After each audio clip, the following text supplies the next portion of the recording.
संबोधन से आशीर्वाद प्रदान करें और मैं चाहूंगा कि सरपंच साहिबान भी एक बार खड़े होकर जोरदार तालियों से माननीय मुख्यमंत्री महोदय का अभिनंदन करें।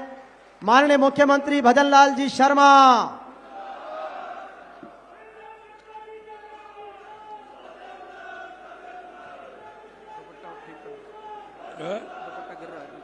कौन सा गिर रहा है? हटा ले इसको, हटा लो, ये नहीं।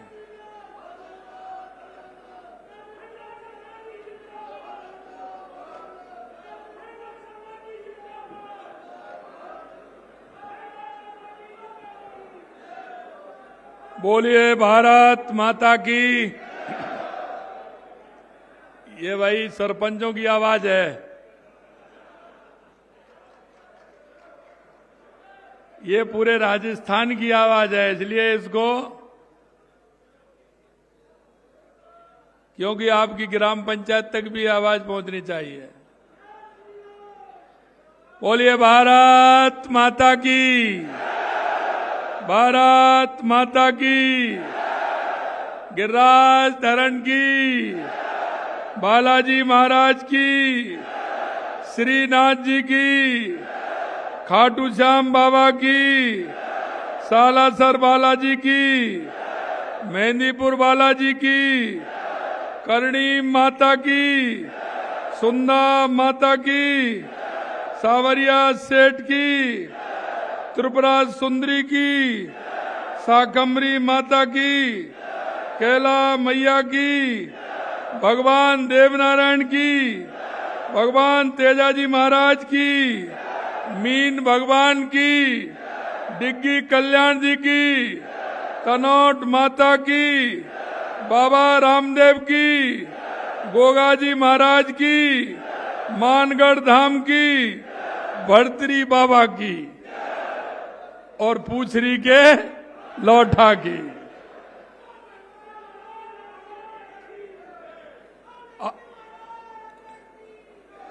आज के इस सरपंच संघ के कार्यक्रम में मंच पर विराजमान मेरी कैबिनेट में मेरे साथी पंचायत राज एवं शिक्षा मंत्री सम्मानीय मदन दिलावर जी, केकड़ी के हमारे विधायक भाई शत्रुघ्न गौतम जी, बगरू के विधायक भाई कैलाश वर्मा जी, शासन सचिव पंचायती राज जोगाराम जी, माननीय अध्यक्ष सरपंच संघ बंशीधर जी गढ़वाल जी, माननीय सरपंच संघ के राजस्थान के संरक्षक कृष्ण मुरारी जी, महामंत्री सरपंच संघ शक्ति सिंह जी रावत साहब, माननीय कार्यकारी अध्यक्ष सरपंच संघ राजस्थान नेमीचंद जी मीणा साहब और माननीय प्रदेश अध्यक्ष अखिल राजस्थान राज्य कर्मचारी संयुक्त महासंघ महावीर प्रसाद जी, मेरे सभी जो मेरे श्रेष्ठ हैं, ऐसे मेरे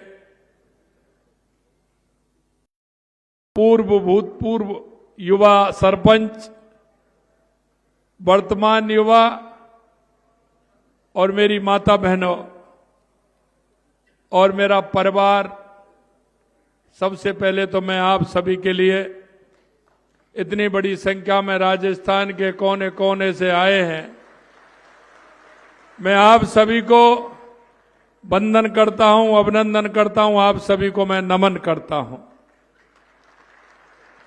मित्रों, मुझे आज बड़ी खुशी हो रही है कि मैं आप सबसे जिस आत्मीयता के साथ में मिल रहा हूं, निश्चित रूप से मेरे मन में एक विश्वास पैदा हो रहा है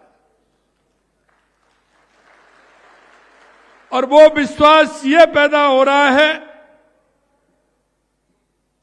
कि जो हमारे मनीषी पंडित दीनदयाल उपाध्याय ने और हमारे बाबा साहब भीमराव अंबेडकर जी ने, चौधरी चरण सिंह जी ने, जो एक गांव और गरीब के लिए जो सपना देखा था, मुझे लग रहा है कि अगर ऐसे हमारे जागरूक सरपंच होंगे तो वो सपना पूरा होगा, वो सपना पूरा होगा। मेरे हृदय में आज बड़ा भाव उठ रहा है, क्योंकि मुझे पता है पहले जब मैं सरपंच था तो मैं देखता था कि विकास की डोर क्या है, लेकिन मेरे भाई और बहनों, मैं कह सकता हूं, चाहे वो दिल्ली से आए, चाहे वो जयपुर से आए, विकास की डोर तो आप ही हो, आप ही हो, आप ही हो। क्योंकि हमारे उस किसान का, मजदूर का, गरीब का, जो अंतिम पंक्ति में खड़ा हुआ, जो व्यक्ति है जिसको आवश्यकता है, उसके उद्धार की अगर कोई कड़ी है तो वो मेरी सरपंच की कड़ी है, सरपंच की कड़ी है। निश्चित रूप से आप लोगों से मन मिलकर के मेरे को मेरी पुरानी बातें, यादें आ रही हैं।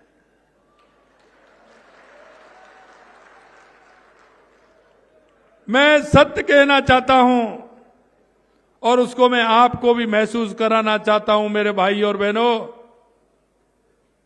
ये ईश्वर ने आपको मौका दिया है, मौका दिया है।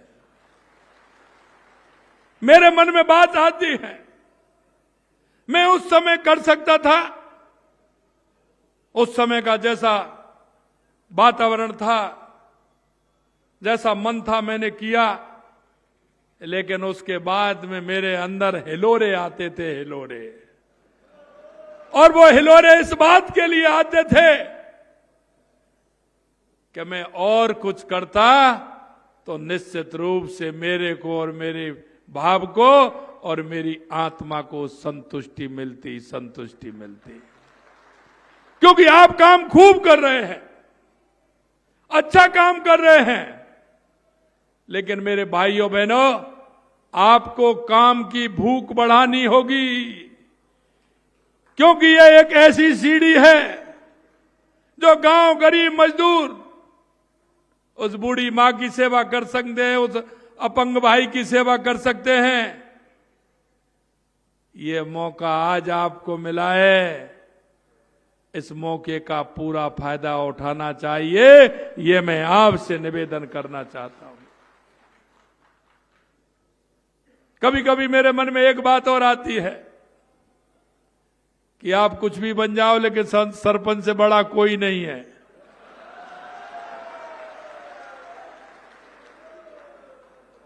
सरपंच से बड़ा कोई नहीं है,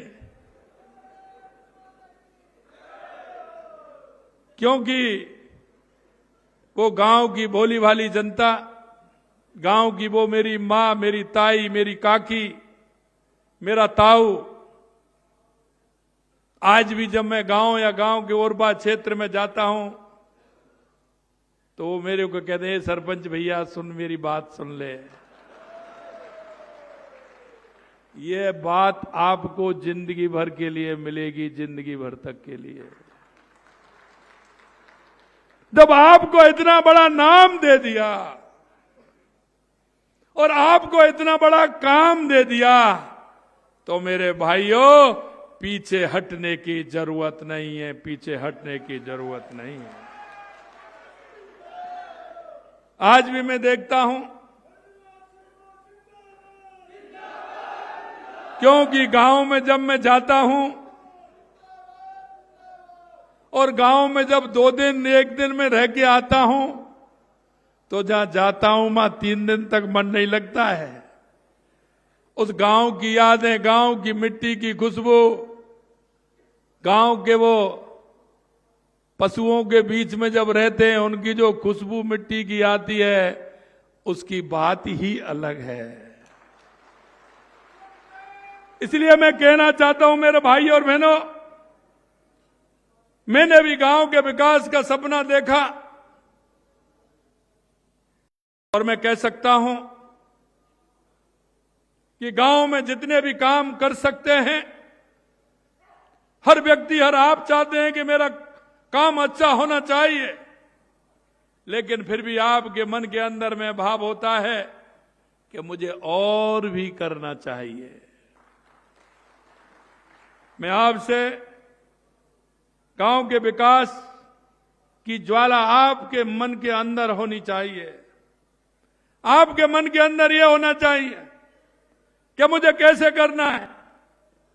मैं सरपंच था, मेरे से कहते थे पैसा, अरे मैं आपसे कह रहा हूं मेरे भाई और बहनों, आप काम करने की दृढ़ इच्छा शक्ति बनाइए। पैसा तो उड़ रहा है, पकड़ने वाला चाहिए, पकड़ने वाला चाहिए। आप योजनाएं बना करके देंगे। हमारी सरकार कृत संकल्प है गांव और गरीब किसान मजदूर के विकास के लिए, इसलिए किसी तरह की चिंता करने की जरूरत नहीं है।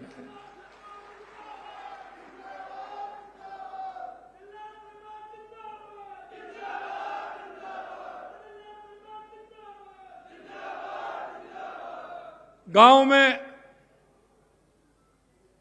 बहुत आवश्यकताएं होती हैं। मैं देखता हूं कि सरपंच एक सेवक के रूप में अगर हम काम करेंगे, मैं चाहता हूं गांव में विकास भी होना चाहिए, लेकिन सेवा के काम में भी कोई कमी नहीं रहनी चाहिए। यह भी हमें तय करना होगा।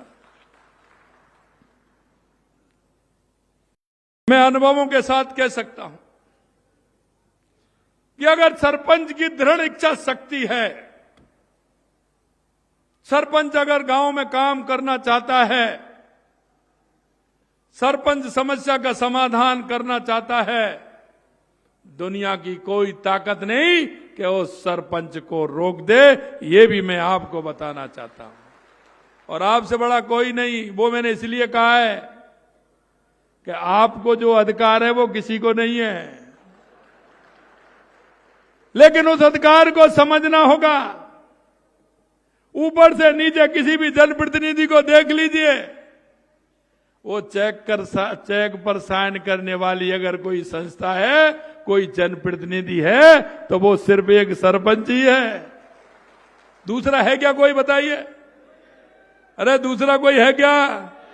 तो तुमसे बड़ा ताकतवर कौन हो सकता है कि जो साइन करके और किसी का भी भला कर सकते हैं? ऐसा बड़ा अधिकार किसी को है क्या? तो इसलिए मैं कह रहा हूं कि सरपंच हमारा सबसे बड़ा जनप्रतिनिधि होता है। राजस्थान में कितने प्रतिभाशाली समर्पित सरपंच हैं जो अपने विकास की राह आगे बढ़ा रहे हैं। ये समारोह बहुत महत्वपूर्ण मंच है जहां आपने गांव की प्रगति और समस्याओं के समाधान की बात कही है। निश्चित रूप से सरपंच महोदय सभी ग्राम समाज के भाग भी होते हैं, और मैं कहना चाहता हूं आपके प्रदेश अध्यक्ष भी आपने छांट करके बनाए। क्या कह रहे थे कि हम आज कोई मांग पत्र रखने वाले नहीं हैं। एक बात बताइए अध्यक्ष जी, आपने कोई कोर कसर छोड़ी है क्या? आपने कोई कसर छोड़ी है क्या? देखिए क्या कह रहे हैं कि आज हम कोई मांग पत्र नहीं रखेंगे, और बात एक भी नहीं छोड़ी है, सारी बातों को कह गए।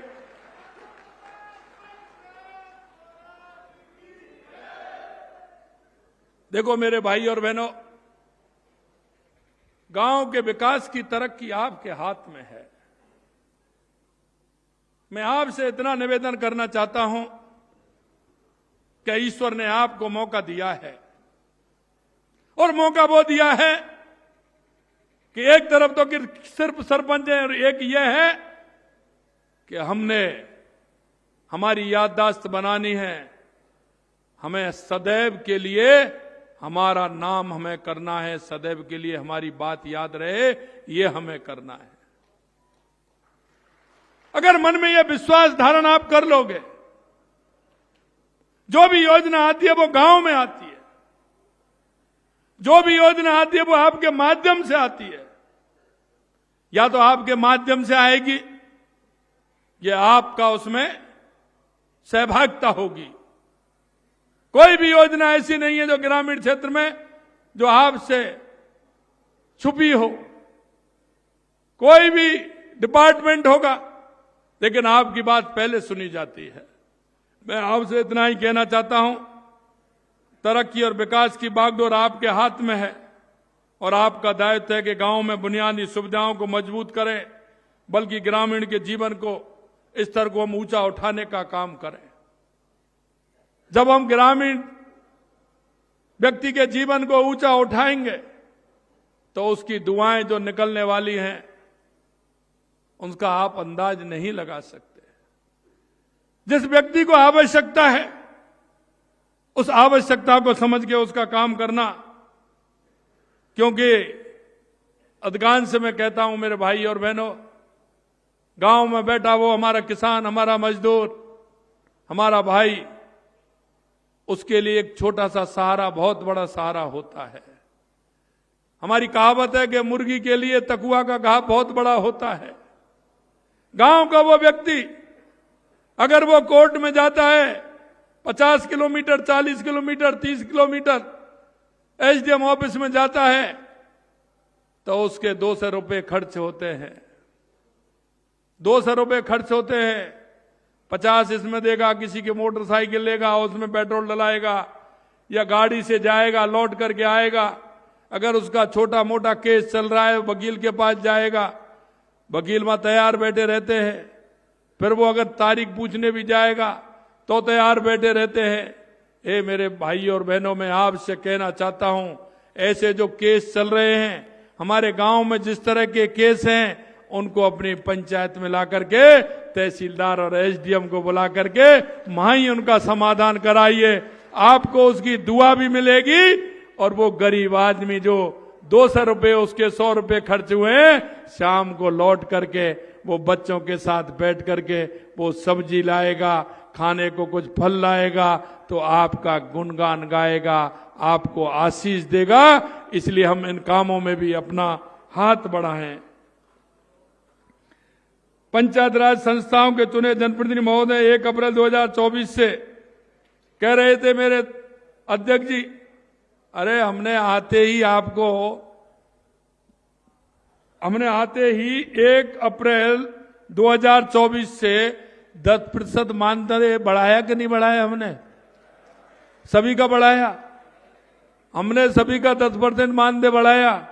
आप और कह रहे हैं बढ़ाया कि नहीं बढ़ाया? उन्होंने तो नहीं बढ़ाया, हमने ही बढ़ाया, किसी और ने नहीं बढ़ाया। ग्राम पंचायत भवनों के निर्माण 371 ग्राम पंचायत भवनों का निर्माण भी पूर्ण कराया। ग्रामीण सड़क तंत्र को सुदृढ़ करने के लिए 200 विधानसभा क्षेत्र में 1000 करोड़ रुपए की लागत से मिसिंग लिंक भी दिए। नॉन पैचेबल सड़कों के 1631 कार्य भी कराए। इनमें से 530 किलोमीटर लंबाई की 309 कार्य पूर्ण हुए हैं। मैं आपको बताना चाहता हूं, जब हमारी सरकार आई तो हमारे मन में यह भाव था कि हम राजस्थान का विकास कहां से स्टार्ट करें, क्योंकि जिस तरह से हमें स्थिति देखी, हमने देखने को मिल रहा था बहुत बड़ा घाटा, हर क्षेत्र में कर्जा। हमने देखा कि हम कहां से इसका स्टार्ट करें। हमने सोचा, विचार किया, हमने एक राजस्थान का रोड मैप बना करके हमने तैयार किया कि सबसे पहले हमें आवश्यकता किस बात की है।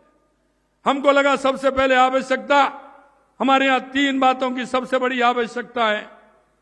वो आवश्यकता है हमारा पानी, हमारी बिजली और हमारे युवाओं को रोजगार देना। ये हमारी सबसे बड़ी आवश्यकताएं लगी। मेरे भाई और बहनों, मैं आपके बीच में कहना चाहता हूं, हमने पानी के क्षेत्र में काम किया। हमने एक क्षेत्र में काम नहीं किया, पूरे राजस्थान के अंदर हमने एक रोड मैप बनाया कि पानी की सुविधा कैसे हो सकती है, जो पीने का पानी भी स्वच्छ मिले, पशुओं को पानी मिले, हमारे उद्योग को पानी मिले और हमारे किसान की खेती को पानी मिले, जिससे हमारे किसान की खेती ठीक प्रकार से हो। हमने कहा क्योंकि वो कहते थे कि हम आलू से सोना बनाएंगे। मैंने कहा वो मशीन तो मेरे पास नहीं है, लेकिन इतना जरूर है अगर राजस्थान के किसान को खेत के लिए अगर पानी मिल गया तो ये मेरी धरती मां जरूर सोना उगलेगी। और इसलिए मैं कहना चाहता हूं, चाहे हमारी ईआरसीपी की योजना हो, चाहे हमारे यमुना योजना हो, चाहे हमारे देवास स्कीम हो, चाहे हमारे इंदिरा गांधी नहर हो जो हनुमानगढ़ गंगानगर से लेकर के बीकानेर, नागौर और हमारे फलौदी, जैसलमेर, जोधपुर और बाड़मेर तक जाती है, और चाहे हमारे उदयपुर में हमारी माही डैम की स्कीम हो जिसका पानी पूरा बांसवाड़ा, डूंगरपुर, चित्तौड़, राजसमंद, उदयपुर से होते हुए पाली, जालौर, सिरोही तक उसका पानी पहुंचे। हमने उस क्षेत्र में काम किया, और हमने उस क्षेत्र में काम ही नहीं किया, हमारा काम आगे हमने बढ़ाया। ईआरसीपी की पूर्वी राजस्थान की हमारी योजना, उसको हमने मूर्त रूप दिया। 17 दिसंबर को देखा, देश के यशस्वी प्रधानमंत्री नरेंद्र मोदी जी ने उसका उद्घाटन भी किया। तो पहली समस्या हमारे पानी की थी, उसको सुलझाने का काम हमने किया है। दूसरी हमारी बिजली की थी। हमारा किसान रात में बिजली मिलती है, ठंड में कितना परेशान होता है, इधर तो ओस पड़ती है, इधर सर्दी होती है, और हमारा किसान खेत को जाता है।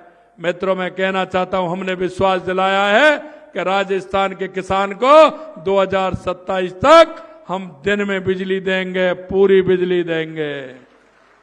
उद्योग को भी बिजली मिलेगी, किसान को भी बिजली मिलेगी, उपभोक्ता को भी बिजली मिलेगी। तीसरी बात थी हमारे राजस्थान के और मजदूर किसान के बेटों को रोजगार कैसे मिले। तो हमने कहा कि हम 4 लाख सरकारी नौकरी देंगे, 6 लाख हम प्राइवेट पर नौकरी देंगे।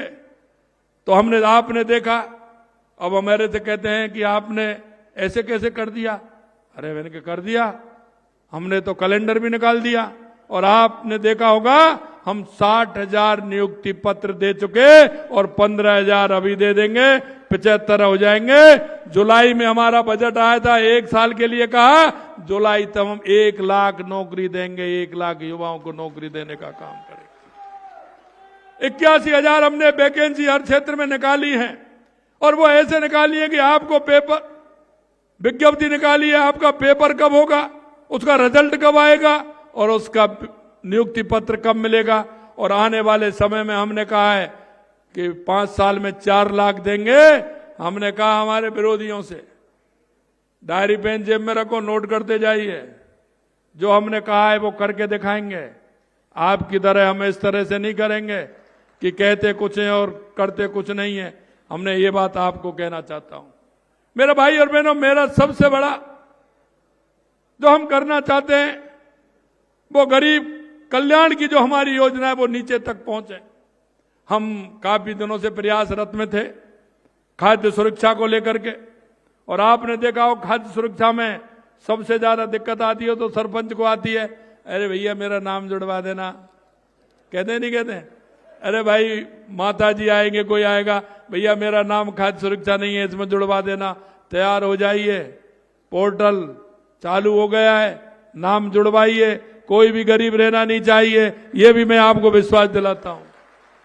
अरे ये तो वो लोग हैं, हमारे देश के यशस्वी प्रधानमंत्री नरेंद्र मोदी जी किसान सम्मान निधि देते हैं, और सम्मान निधि देते हैं तो हमने कई बार बात उठाई थी कि जिनके माताजी पिताजी एक्सपायर हो जाते हैं, उनके बच्चों के नाम नामांतरण चढ़ता है, नामांतरण आता है तो आपको सूची देने में क्या दिक्कत होती है? पैसा तो प्रधानमंत्री जी देते हैं और पैसा अब हम दे रहे हैं आपको। लेकिन कांग्रेस की सरकार में ऐसे लोगों के नाम की सूची केंद्र सरकार को नहीं भेजी। 7.5 लाख रुपए हमने जोड़ करके केंद्र सरकार की जो हमारे प्रधानमंत्री सम्मान निधि भी दी है, और हमने हमारी भी 2,000 रुपए सम्मान निधि दी है। अब एक बात बताइए, उनका कुछ नहीं जा रहा है, वो नाम जोड़ने में ही दिक्कत कर रहे थे। हमारे 7.5 लाख किसान 4 साल तक 5 साल तक कितने परेशान रहे कि उनके नाम नहीं जुड़े। भाई तुमको क्या दिक्कत आ रही थी? अगर नाम जोड़ देते तो हमारे भाइयों को किसान सम्मान निधि मिल जाती 6,000 रुपए साल की, लेकिन उन्होंने नहीं जोड़ा। लेकिन हमने 7.5 लाख रुपए जोड़ करके किसान सम्मान निधि देने का भी काम किया है। आप देख कह सकता हूं मैं आपसे, हमने प्रधानमंत्री आवास योजना में, आप मेरे सरपंच के चुनाव तो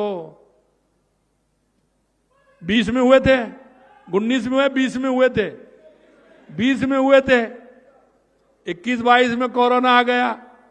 अरे भाई कोरोना ही तो आ गया, लेकिन वो कोरोना ऐसा क्यों हुआ तो 2022, 23 और 23-24 में एक भी आवास नहीं दिया, एक भी आवास नहीं दिया ना। 22, 23 और 23-24 में एक भी आवास नहीं दिया। भैया क्यों नहीं दिया आपने? अब हमने दिया है 1,55,00,000 मिला करके और 3,42,00,000 अब आ गए, 4,98,000 आवास दे रहे हैं। चिंता मत करिए, गरीबों का भला करिए और सूची बनाइए, पूरा आवास मिलेगा। इन्होंने जो कह रहे हैं आप किस्त नहीं आई, वो किस्त जब से ड्यू चलती आ रही है, ड्यू चलती आ रही है कि नहीं आ रही है? हमने तो उसको देने का काम किया है और चिंता मत करिए, वो ड्यू है, उन्होंने तो ड्यू छोड़ दी लेकिन हमने वो कर दी, हम करेंगे उसको, चिंता मत करिए, वो देंगे पूरा। मेरे भाई और बहनों, मैं एक बात और आपसे कहना चाहता हूं कि हमने एक नई घोषणा और की और वो भी हम करने वाले हैं। हमने हर पंचायत में, आपने देखा होगा अटल बिहारी वाजपेयी जी की जयंती 25 दिसंबर को हमने कहा था कि हर पंचायत में हम अटल ज्ञान केंद्र खोलेंगे, अटल ज्ञान केंद्र खोलेंगे, हर पंचायत में होगा।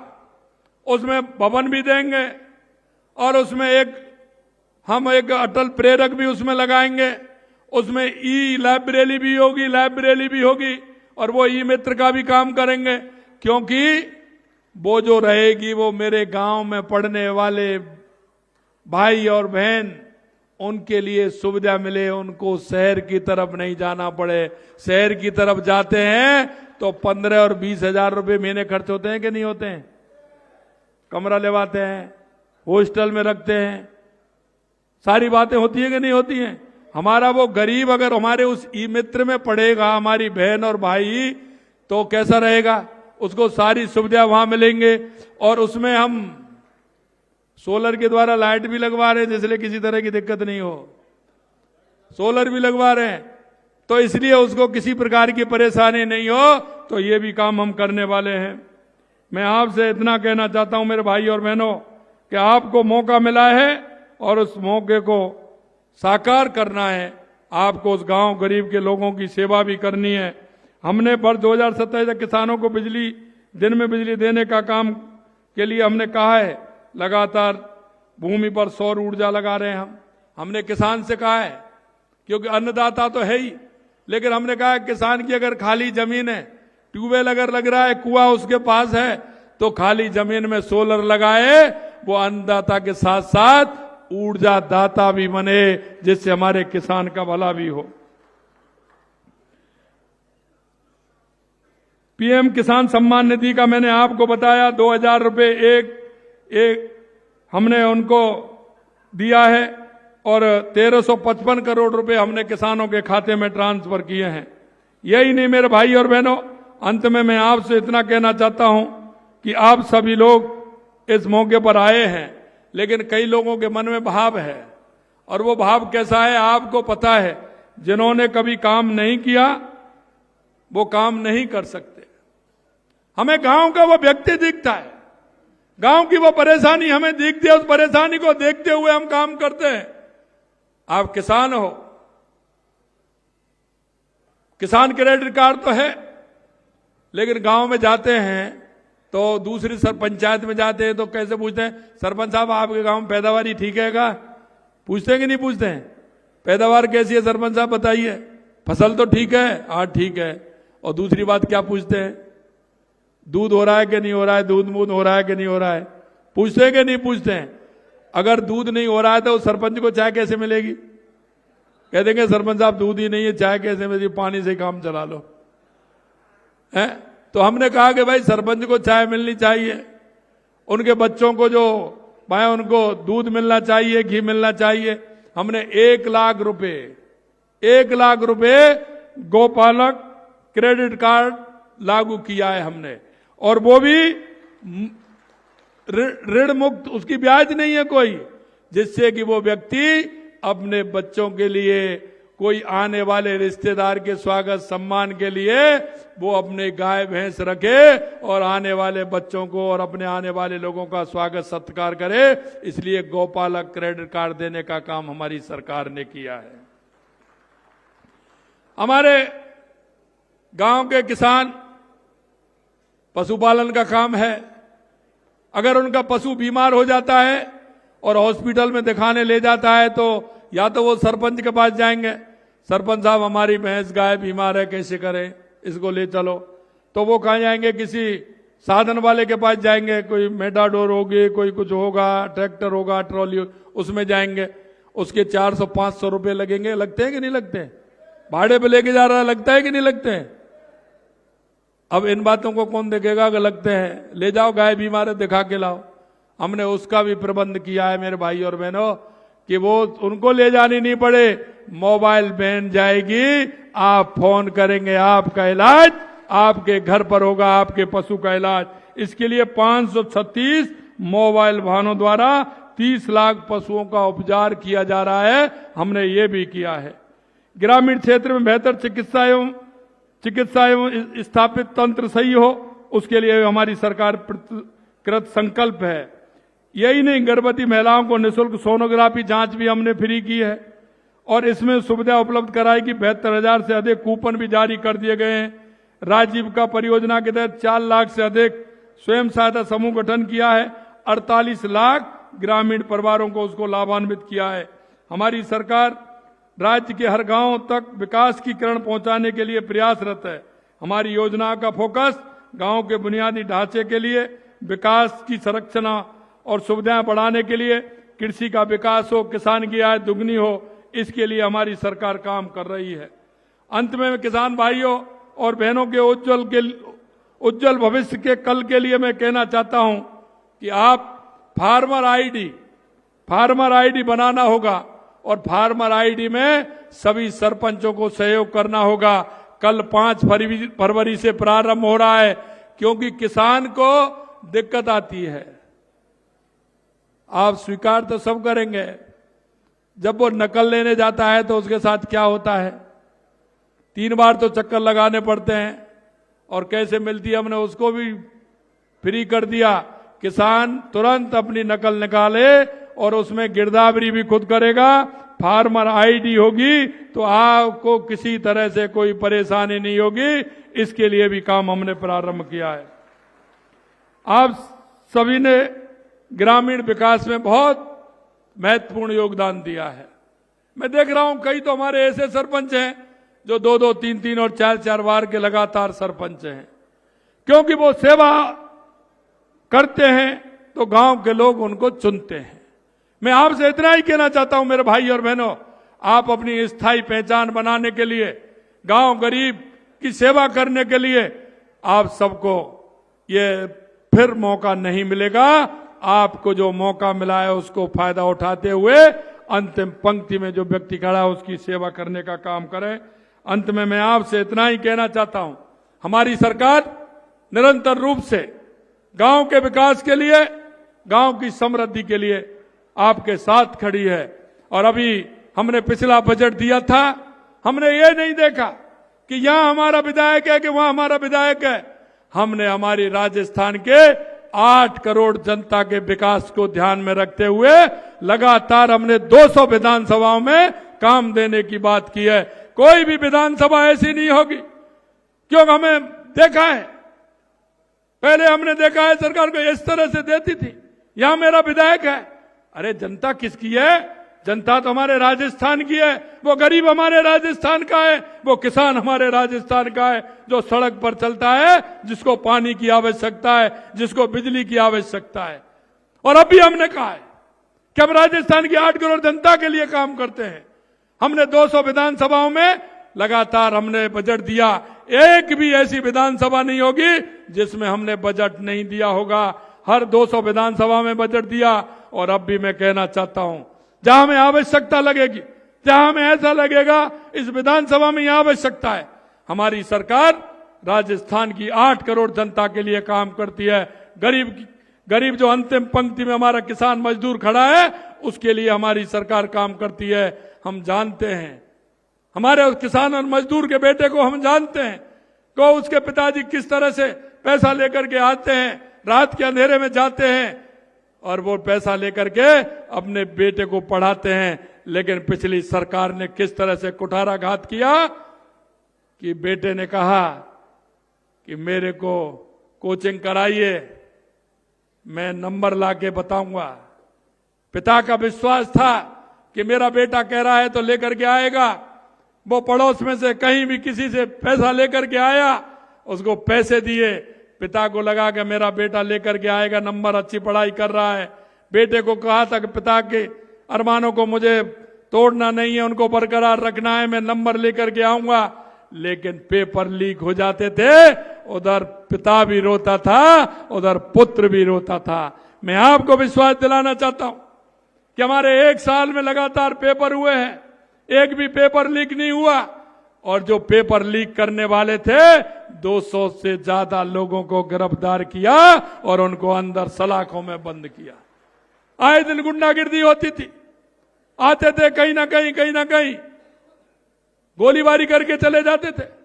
हमने कहा राजस्थान की धरती पर या तो बदमाश आएगा नहीं और आएगा तो वापस जाएगा नहीं। मित्रों, मैं आपसे इतना ही कहना चाहता हूं, क्योंकि सारी योजनाएं आप तक जाती हैं, आपके माध्यम से गांव गरीब का विकास होता है, ग्रामीण क्षेत्र का विकास होता है।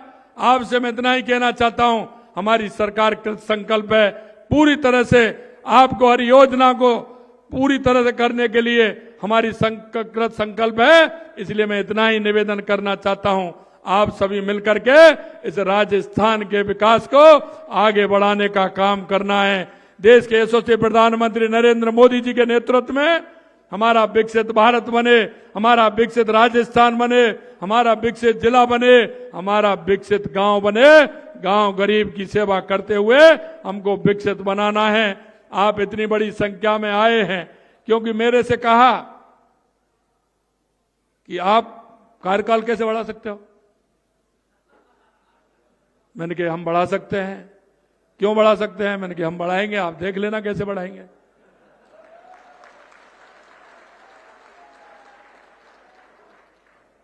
अब वो इधर उधर रास्ते निकाल रहे हैं। मैंने सारे रास्ते बंद हैं, चिंता मत करिए, कुछ नहीं होने वाला है। अरे मेरे गांव का गरीब की सेवा करने वाला, गांव गरीब की सेवा करने वाला, हमारी योजनाओं तो अंतिम पायदान तक पहुंचाने वाला, ये मेरा जनप्रतिनिधि। अगर उसकी बात नहीं सुनी जाएगी तो किसकी सुनूं? मुझे पता है, मैं एक ही बात कहना चाहता हूं मेरे भाई और बहनों, आपसे एक ही बात कहना चाहता हूं। आप मन से जो मैंने कहा है, अगर आप सेवा करेंगे तो आप चिरंजीवी रहोगे, चिरंजीवी रहोगे, चिरंजीवी रहोगे। इस आशा और उम्मीद के साथ, क्योंकि चाहे केंद्र से आए चाहे राज्य से आए, जैसा मैंने कहा, वो योजना धरातल पर मेरे भाइयों आपको ही उतारनी है, आपको उतारनी है।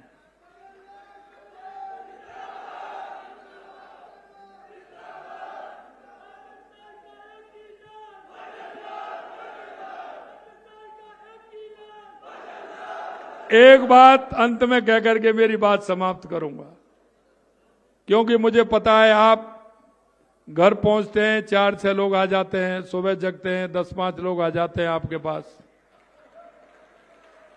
और वो आपसे कहते हैं कि सरपंच साहब मेरी ये परेशानी है। मेरे भाई और बहनों, जो आपके पास आता है वो आपका विश्वास लेकर के आता है। आपके पास आता है वो 2 रूप लेकर के आता है। या तो वो अभाव में आता है या वो भाव में आता है। अगर वो अभाव में आता है तो आपका कर्तव्य बनता है, आप भाग्यशाली हैं कि अभाव में कोई व्यक्ति आपके पास चल करके आया है। तो उसको कभी मत ठुकराना, उसको कभी मत ठुकराना। और या कोई आपके पास भाव में आया है कि मैं अगर सरपंच साहब के पास जाऊंगा तो मेरी समस्या का समाधान होगा, अगर इस भाव में वो आता है तो आप भाग्यशाली नहीं, आप सौभाग्यशाली हो। इसलिए उसका भी समाधान करना। क्यों, कभी कभी मैं देखता हूं सरपंच औरों की पंचायत तो खूब करते हैं, डेली करते हैं, लेकिन जब अपनी बारी आती है तो मन में भाव बदल जाता है। मैं मेरे भाई और बहनों में यही कहना चाहता हूं, आप ऐसे ही नहीं बने हैं, जनता के भाव से बने हैं, जनता के विश्वास से बने हैं। और आपकी मेहनत तो है ही, लेकिन ऊपर वाले के आशीर्वाद से भी बने हैं।